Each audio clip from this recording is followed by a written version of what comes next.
অপেক্ষা আৰু তাৰ পাছত দ্বিতীয়জন ভাৰতীয়ৰ মহাকাশলৈ যাত্ৰা আৰু সফল যাত্ৰা নমস্কাৰ স্বাগতম নিউজ 18 অসম নৰ্থ ইষ্টৰ এয়া হৈছে পোনপটীয়া সম্প্ৰচাৰ ষ্টুডিঅ'ত মই প্ৰাঞ্চল আজি প্ৰায় 41 বছৰ পূৰ্বে ৰাকেশ শৰ্মা কৈছিল আৰু ৰাকেশ শৰ্মাই মহাকাশত উপস্থিত হৈ কৈছিল সাৰে জাহাঁ সে আচ্ছা হিন্দুস্তান হামাৰা আৰু এবাৰ শুভাংশু শুক্লা ভাৰতীয় সেনাৰ গ্ৰুপ কেপ্টেইন তথা এতিয়া মহাকাশচাৰী শুভাংশু শুক্লা তেওঁ কৈছে হবাতকৈ ধুনিয়া আমাৰ পৃথিৱীখনৰ ভাৰতবৰ্ষখন তেওঁ সেই কথাটোৱে কৈছে শুভাংশু শুক্লাৰ মুখতো সেই কথাখিনি শুনিবলৈ পোৱা গৈছে আৰু শুভাংশু শুক্লাৰ মাতৃৰ চকুৱেদি চকুলনি কৰি আহিছে পিতৃও গৌৰৱান্বিত গোটেই দেশবাসী আজি গৌৰৱান্বিত ভাৰতৰ বিভিন্ন মন্ত্ৰী বিভিন্ন নেতাই অভিনন্দন আৰু শুভেচ্ছা জ্ঞাপন কৰিছে শুভাংশু শুক্লাক ঠিকই কৈছে আৰু আপোনাকে ঠিকে অনুমান কৰিছে যে ইতিমধ্যে ISS অৰ্থাৎ ইণ্টাৰনেশ্যনেল স্পেচ ষ্টেচনত গৈ উপস্থিত হৈছে গৈ ভাৰতীয় মহাকাশচাৰী যোৱা এই মহাকাশ যানখন এক্সিয়াম 4 অভিযান সফল হৈছে এই এক্সিয়াম 4 অভিযানৰ যি ফেলকন মহাকাশ যান আছে যি ড্ৰেগন যান বুলি জনাজাত সেই ফেলকন মহাকাশ যানখন গৈ ইতিমধ্যে উপস্থিত হৈছে গৈ ISSত আৰু ডকিং যিটো প্ৰক্ৰিয়া আছে সেই ডকিং প্ৰক্ৰিয়া সফলভাৱে হৈ গৈছে আৰু এতিয়া মহাকাশচাৰী কেইজনে এই ISSত অৱতৰণ কৰিছে ডকিং সম্পূৰ্ণ হোৱাৰ পাছত ইতিমধ্যে তেওঁলোকে ভিতৰলৈ প্ৰৱেশ কৰিছে কেই মুহূৰ্তমান অতি ৰোমাঞ্চকৰ মুহূৰ্ত আছিল সকলোৱে পৃথিৱীৰ পৰা সেই দৃশ্যবোৰ চাই আছিল আৰু পৃথিৱীৰ পৰা চাই মনৰ আনন্দৰ কথা ব্যক্ত কৰি আছিল আমি শুভাংশু শুক্লাৰ পিতৃ শম্ভুদয়াল শুক্লা আৰু মাতৃ আশা শুক্লা আৰু পৰিয়ালৰ আন সদস্যসকলক দেখিবলৈ পাইছিলোঁ তেওঁলোকে কণ্ট্ৰল ৰুমৰ পৰা এটা নিৰ্দিষ্ট কক্ষৰ পৰা তেওঁলোকক চাবলৈ দিয়া হৈছিল সেই নিৰ্দিষ্ট কক্ষৰ পৰা তেওঁলোকে এই সমগ্ৰ ঘটনাক্ৰম এই ডকিং প্ৰক্ৰিয়া চাই আছিল আৰু ডকিং প্ৰক্ৰিয়া চাই তেওঁলোকে মনৰ আনন্দৰ কথা ব্যক্ত কৰিছিল আৰু যেতিয়া ডকিং সম্পূৰ্ণ হ'ল এই মিছন যেতিয়া ছাকচেছ হ'ল তাৰ পাছত যেতিয়া তেওঁলোকে ISSত অৱতৰণ কৰিলে সেই মুহূৰ্তটোৰ সাক্ষী আজি তেওঁলোকৰ লগতে গোটেই বিশ্ববাসী হ'ল এটা বিশেষ ক্ষণ আৰু এই ক্ষণটো আমাৰ বাবে ভাৰতবৰ্ষৰ বাবে গৌৰৱৰ কাৰণ 41 বছৰৰ পাছত আন এজন ভাৰতীয় মহাকাশচাৰী মহাকাশলৈ গৈছে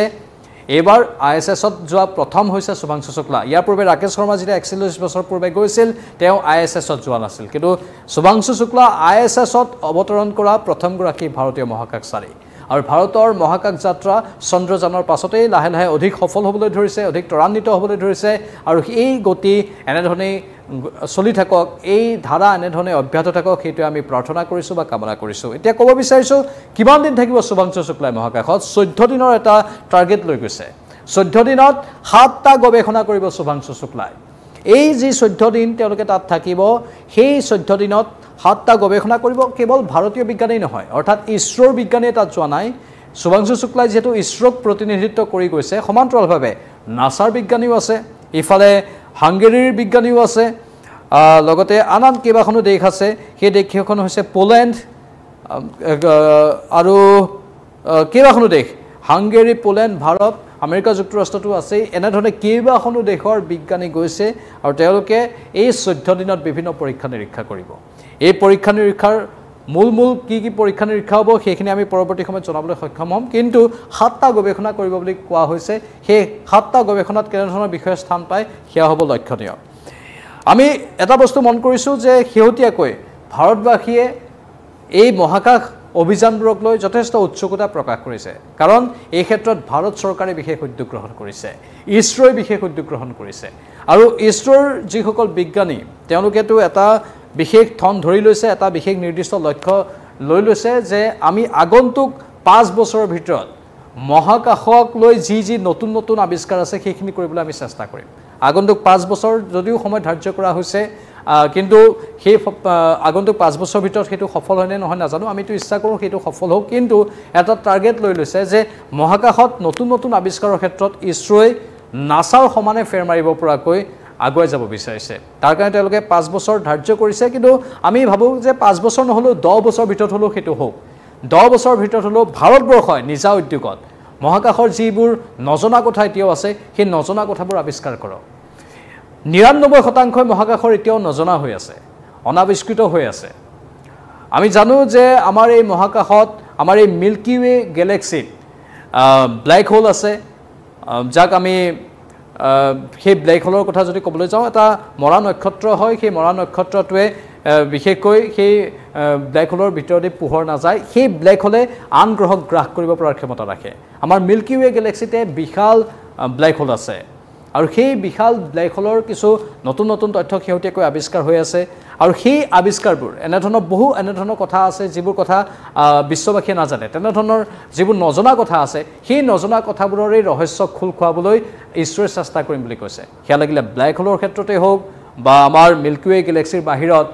এন্ড্ৰমেডা গেলেক্সি বা আন যিবোৰ গেলেক্সি আছে সেই গেলেক্সিৰ কথাই হওক বা আমাৰ এই গোটেই গেলেক্সিখনত কিমান আৰু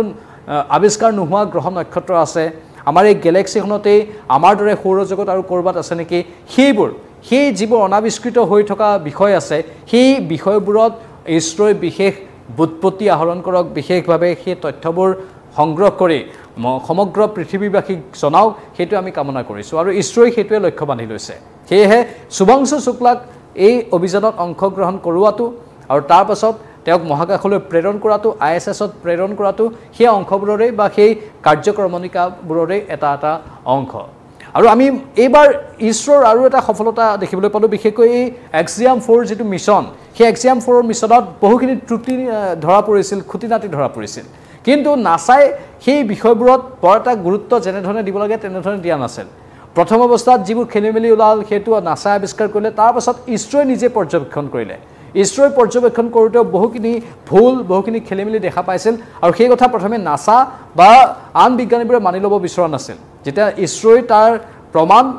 তথ্য সকলো দাঙি ধৰিলে তাৰ পাছত তেওঁলোকে মানিবলৈ বাধ্য হ'ল আৰু তেতিয়া পৰীক্ষাবোৰ যেতিয়া হ'ল পৰীক্ষাবোৰ হোৱাৰ পাছত কিছুমান ইছৰোই কোৱা আগজাননী সেই যানখনৰ ক্ষেত্ৰত ড্ৰেগন যানখনৰ বা ফেলকন যানখনৰ ক্ষেত্ৰত সেই খুটি নাটিবোৰ ধৰা পৰিল ইছৰোই কৈছিল যে এই বিষয়বস্তুবোৰ আপোনালোকে চাওক ক'ত কি চাব লাগে বিশেষকৈ প্ৰেছাৰ ক্ৰিয়েট কৰাৰ সময়ত কেনেধৰণৰ আহুকালৰ সন্মুখীন হ'ব লগা হ'ব পাৰে সেইটো ভালদৰে পৰীক্ষা কৰা হোৱা নাছিল যাৰ ফলত এটা খুটি নাটি ধৰা পৰিছিল সেই খুটি নাটিটো প্ৰথম অৱস্থাত ভালদৰে লক্ষ্য কৰা নাছিল ইছৰোই বাৰে বাৰে কৈ আছিল ইছৰোৰ অধ্যক্ষই কৈ আছিল যে এই খুটি নাটিবোৰ যদি ভালদৰে পৰীক্ষা কৰা নহয় তেনেহ'লে আমি আমাৰ বিজ্ঞানিক আপোনালোকৰ এই যানখনত প্ৰেৰণ নকৰোঁ আৰু সেই কথাটো কোৱাৰ লগে লগেই সেই মিছন সেইকাৰণে বহুবাৰ পিছুৱাইছিল তেনেধৰণে মিছনৰ তাৰিখ আপোনালোকে সকলোৱে জানে বাৰে বাৰে পিছুৱাই থাকিবলগীয়া হৈছিল আৰু এই ক্ষেত্ৰত ইছৰোৰ এক বিশেষ ভূমিকা আছিল ইছৰোৰ কথা আছিল যে তাৰিখ লাগিলে পিছুৱাই যাওক সময় লাগিলে বাগৰি যাওক সময় লাগক কিন্তু আমি লাহে ধীৰে হ'লেও সফল হৈহে অভিযানটো সামৰিব বিচাৰিছোঁ এই অভিযানত কিবা ব্যাঘাত জন্মক এই অভিযান আধাতেই স্তব্ধ হৈ যাওক সেইটো আমি বিচৰা নাই এই অভিযান একেবাৰে সঠিক জেগাত যাওক লাগিলে পলম হোক লাগিলে দুদিন দেৰি হোক কিন্তু অভিযান সফল হ'ব লাগিব অভিযানে নিজৰ লক্ষ্যত উপনীত হ'বই লাগিব সেইটো ইছৰোৱে বান্ধি লৈছিল যাৰ বাবে এতিয়া ইছৰোৰ প্ৰশংসাও কৰিছে আন্তঃৰাষ্ট্ৰীয় পৰ্যায়ৰ আন দেশবোৰে সেয়া হাংগেৰীয়ে হওক পোলেণ্ডে হওক বা নাছাই নিজে ইছৰোক প্ৰশংসা কৰি আজি যেতিয়া এক্স মাধ্যমত তেওঁলোকে সেই বিশেষ ভিডিঅ'বোৰ শ্বেয়াৰ কৰি আছিল এই অভিযান সফল হোৱাৰ ক্ষণটো এই ফেলকন যানখনে যেতিয়া ডকিং কৰিছিল গৈ ISSত গৈ সেই সময়তো যেতিয়া কমেণ্টেটৰি কৰি আছিল তেতিয়াও তেওঁলোকে এটা কথা উল্লেখ কৰি আছিল যে ইছৰোৰ ইয়াত আমি শলাগ ল'ব লাগিব কাৰণ ইছৰোই বাৰে বাৰে কমেণ্ট্ৰিত সেইখিনি কথা কৈছিল তেওঁলোকে যে ইছৰোই বাৰে বাৰে এই অভিযানৰ খুটি নাটিবোৰ দেখুৱাই আছিল আৰু সেয়েহে অভিযান পলম হৈছিল পিছুৱাই গৈছিল কিন্তু সফল হৈছে ইয়াৰ এনেধৰণৰ আগৰ বহুকেইটা অভিযান আছে যিকেইটা অভিযান আধাতে বন্ধ কৰি দিবলগীয়া হয় অভিযানটো আৰম্ভ কৰে হঠাৎ বিসংগতি ধৰা পৰে আৰু অভিযান আধাতে বন্ধ কৰি দিয়ে কিন্তু ইছৰোই সেইটো হ'বলৈ নিদিলে অভিযান পোনপটীয়াকৈ ফাইনেল অভিযান আৰম্ভ কৰাৰ পূৰ্বেই যিবোৰ পৰীক্ষা নিৰীক্ষা আছে সেই পৰীক্ষা নিৰীক্ষাখিনি কৰাৰ ওপৰত ইছৰোই গুৰুত্ব দিলে যাৰ ফলতেই এটা অঘটনৰ পৰাও ৰক্ষা পৰিল মহাকাশচাৰীসকল আৰু লগতে এক সফল অভিযান আমি দেখিবলৈ পালোঁ ইছৰোই এতিয়া আজিকালি কামবোৰ তেনেধৰণে কৰিবলৈ ধৰিছে এটা সময়ৰ ইছৰো আৰু আজিৰ ইছৰোৰ মাজত সেয়েহে আকাশ পাতাল পাৰ্থক্য আছে সেয়েহে আমি যে ক'লোঁ নতুন যিবোৰ আৱিষ্কাৰ 5 বছৰ বা 10 বছৰ সময়সীমা যি বান্ধি লৈছে নতুন আৱিষ্কাৰ মহাকাশৰ ইছৰোই কৰিব পাৰিব তাৰ সম্ভাৱনা আছে সেয়েহে এই সময়খিনি ভাৰতৰ বাবে গৌৰৱৰ সময় বুলি আমি উল্লেখ কৰিছোঁ সেয়া লাগিলে বিশ্ব ব্ৰহ্মাণ্ডৰ ব্লেক হোলৰ কথাই হওক বা আমাৰ গেলেক্সিৰ অনাবিষ্কৃত তথ্যবোৰেই হওক সকলো তথ্যই ইছৰোই আৱিষ্কাৰ কৰক আৰু শুভাংশু শুক্লায়ো মহাকাশত বিশেষকৈ ISSত গৈ কৈছে যে মই এজন শিশুৰ দৰে অনুভৱ কৰিছোঁ এজন শিশুৱে নতুন বস্তু এটা পালে যেনেধৰণৰ অনুভৱ হয় ঠিক তেনেধৰণৰ অনুভৱ কৰিছোঁ মই আজিলৈকে নেদেখা তেওঁ যদিও ভাৰতীয় বায়ুসেনাৰ গ্ৰুপ কেপ্টেইন আকাশতেই উৰি ফুৰে কিন্তু ISSত গৈ কাহানিও নোহোৱা অভিজ্ঞতাৰ তেওঁ সন্মুখীন হোৱা বুলি কৈছে আৰু সেইটো স্বাভাৱিক যেতিয়া মহাকাশত বা ISSত এজন বিজ্ঞানী বা এজন লোক প্ৰথমবাৰ যাব তেতিয়া তেওঁৰ তেনেধৰণৰ অভিজ্ঞতা হ'ব আৰু শুভাংশু শুক্লায়ো সেই কথাটোৱে কৈছে যে মই এটি শিশুৰ দৰে অনুভৱ কৰিছোঁ এটি সদ্যজাত শিশু যিটো মাত্ৰ জন্ম হৈছে আৰু জন্ম হৈ যেনেধৰণৰ অনুভৱ হয় ঠিক তেনেধৰণৰ একেবাৰে নজনা একেবাৰে নুশুনা আৰু অজান দেশত উপস্থিত হ'লে মানুহৰ যেনেধৰণৰ অভিজ্ঞতা হয় ঠিক তেনেধৰণৰ অভিজ্ঞতা শুভাংশু শুক্লাৰ হৈছে আৰু শুভাংশু শুক্লাই এই 14 দিনত ভাল ভাল গৱেষণা কৰক ভাৰতৰ বাবে আৰু অধিক গৌৰৱ কঢ়িয়াই আনক সেইটোৱে আমি কামনা কৰিছোঁ আৰু এনেধৰণেই আমি আমাৰ দেশৰ নাম জিলিকি থকাটো বিচাৰিছোঁ এই ক্ষেত্ৰত আপোনালোকৰ মতামত কি কমেণ্ট বক্সত কমেণ্ট কৰি জনাওক পৰৱৰ্তী সময়ত আকৌ আহিম অধিক তথ্য লৈ আপোনালোকে আমাক ফেচবুকত ফ'ল' কৰক ইনষ্টাগ্ৰামতো ফ'ল' কৰি থৈ দিয়ক আৰু ইউটিউবতো ছাবস্ক্ৰাইব